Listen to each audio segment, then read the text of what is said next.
kamu cerita KKN kamu ngapain aja? Kemarin pas baru pertama masuk itu Pak, kami ditempatkan masih di arsip itu Pak. Kayak Terus? membantu-bantu ngambil buku tanahnya. Oke, terus? Terus di minggu keduanya baru kami dipindahkan ke tiap seksi. Saya pertama kali itu di seksi sengketa Pak. Di sengketa itu saya mengerjakan peta-peta tanah terlantar itu Pak, sama mengikuti ke PN sumber di Kabupaten Kalau Kelungkung. di KKN itu kan ada dua kegiatan tuh, fisik dan non fisik. Fisiknya apa? Fisiknya kayak MC di luar kantor gitu ya Pak. Laporanmu gimana bunyinya? Coba kau lihat laporanmu. Yang membuat peta terindikasi tanah terlantar Pak, sama 7 layanan prioritas. Itu yang fisik. Ya itu yang fisik. Kalau yang non fisik? Kalau yang non fisik itu gimana ya Pak? Ya kamu yang harus tahu. Kan ujian ini. Gak boleh tanya, kalau ujian tanya selesai urusan.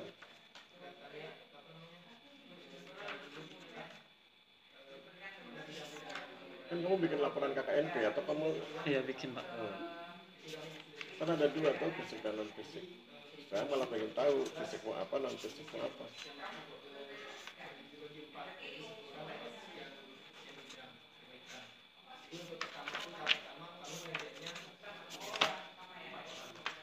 Ini fisik ya Pak,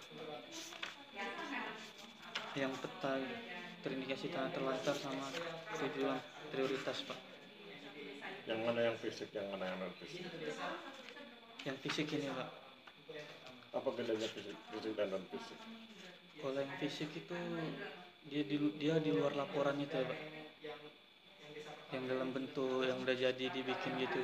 Berarti kamu nggak menguasai itu, kamu nggak menguasai isi laporanmu. Itu laporan kamu yang buat atau orang lain yang buat?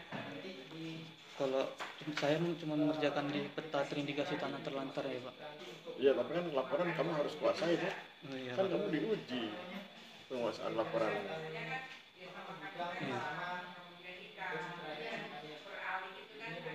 Jadi kalau saya tanya mana kegiatan fisikmu, mana kegiatan non fisikmu, kamu harus bisa jelaskan.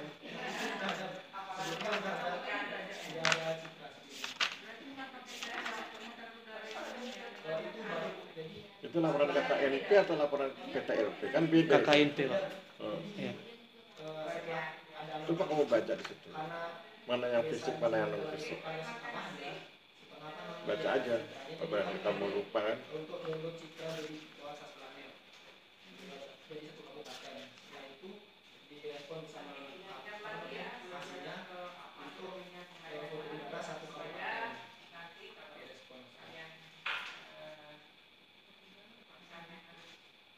Nggak tahu bedanya. Nggak ketemu di laporanmu.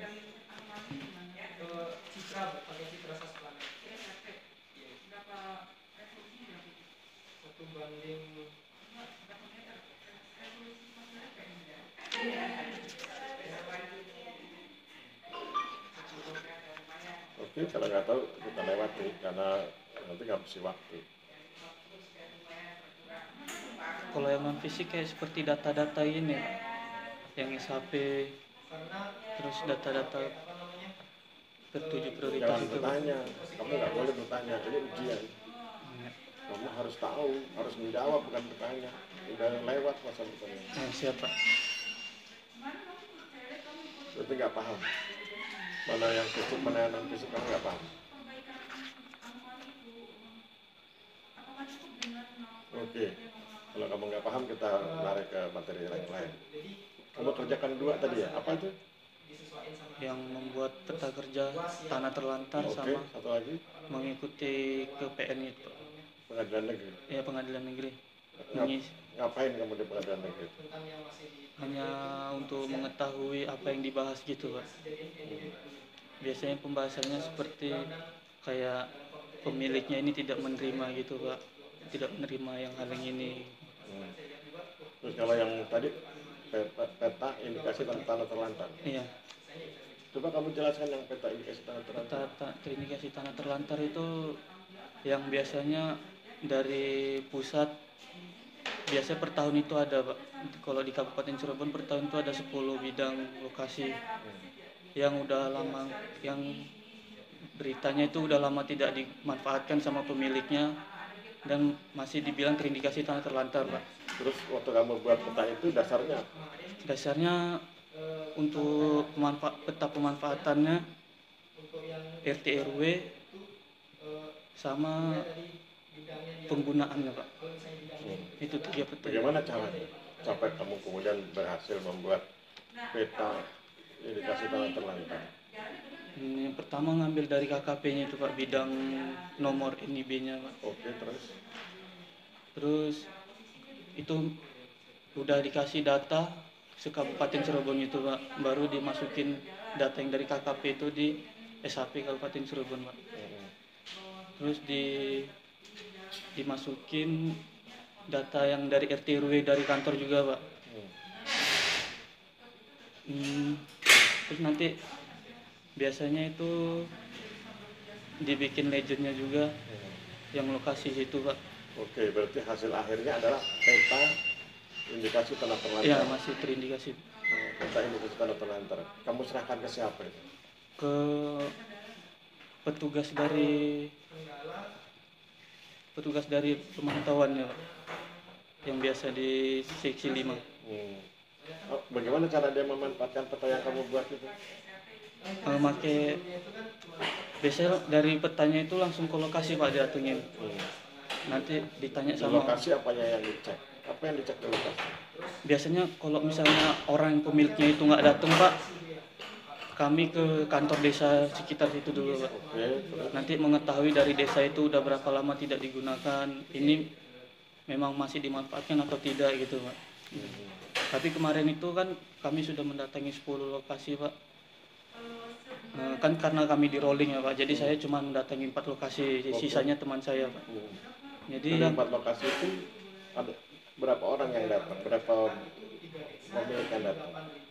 Bertemu dengan kamu? ya kalau yang dari 4 itu yang ketemu sama pemiliknya cuma 1 bidang tanah Pak, 1 Yang desa. 3 nggak ketemu? 3 nggak bareng orang desanya jadi Pak, orang desa dari orang kantor desa. Yang 1 itu yang kamu ketemu 1 orang itu dia cerita apa sama kamu untuk menguatkan ini bukan tanah terlantar Mas? Itu kemarin katanya karena mau dibangun perumahan ya Pak.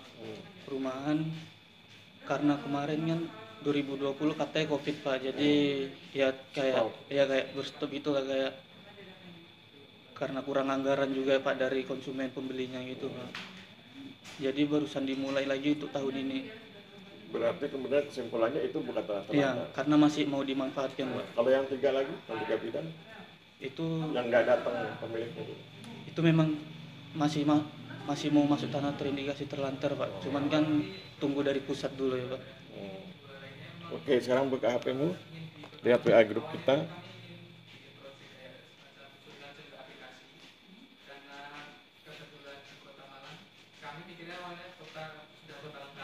Terus kemudian kamu buka teori KKNP. Teori KKNP Pak. Nah, pengen tahu kegiatanmu yang tadi bikin peta indikasi tanah terlantar itu masuk pakai teori yang mana? Teori konstruktivisme atau teori pembelajaran berbasis masyarakat?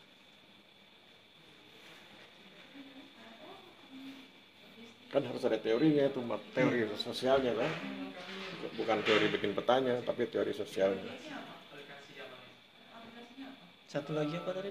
Teori konstruktivisme 1, yang kedua teori pembelajaran berbasis masyarakat. Udah ketemu? Kontrovisme ya Pak.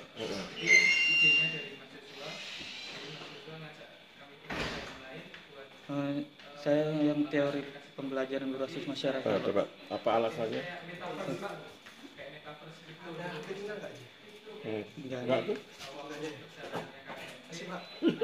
Tadi kayaknya aku udah kau bawa kok. Terus Pembelajaran berbasis masyarakat ini apa alasannya? Yang penting alasanmu aja. Oh, susun alasan. karena ya itu Pak, contohnya saya sudah mendatangi tanah terindikasi terlantar Pak. Kan pasti di sana ada orang sekitar juga Pak. Oke. Sama orang desanya Pak, kan pasti mengikuti. Jadi kami sangat perlu kan untuk mengetahui dari orang sekitar itu Pak. Kan ada kemarin ada 1 lokasi yang kami datengin Pak, tanahnya itu nggak dimanfaatkan sama pemiliknya, Pak. Jadi dimanfaatkan sama pertanian orang sekitar, Pak. Kamu dapat informasi dari masyarakat sekitar? Iya, jadi kami sempat perlunya berbasis dengan masyarakat dari lokasi itu, Pak. Apa mereka sudah memohon izin dari pemiliknya untuk membangun pertanian, untuk membuat pertanian gitu, Pak. Jadi makanya saya memilih berbasis masyarakat. Oke, saya pikir cukup. Selesai. Thank Terima kasih, you. Pak. Yuk.